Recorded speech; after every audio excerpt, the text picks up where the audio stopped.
Today's lesson in math is lesson 7.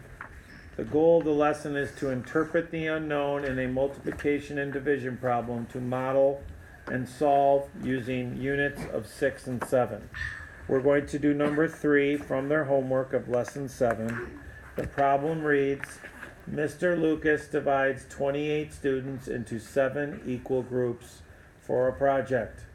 Draw a tape diagram, then label the number of students in each group as n, or the unknown, and then write an equation and solve for the unknown, n.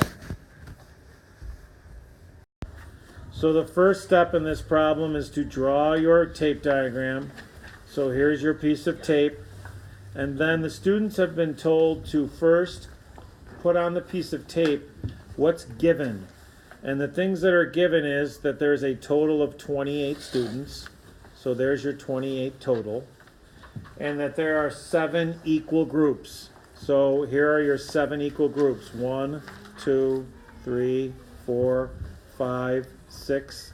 There are your 7 equal groups. Now you must determine what the unknown is. The unknown is the number of students in each group. So this is right here. This is the unknown. We'll call that n for the unknown number.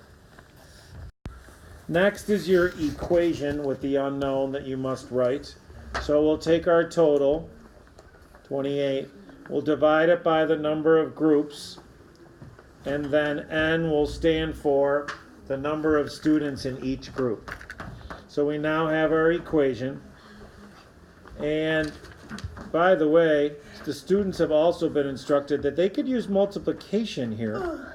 And they could say n times 7 equals 28.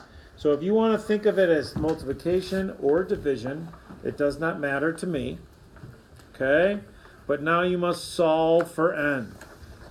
And since we know that 7 times 4 is 28, we know that the unknown is 4. And with each answer, we need a label or some units.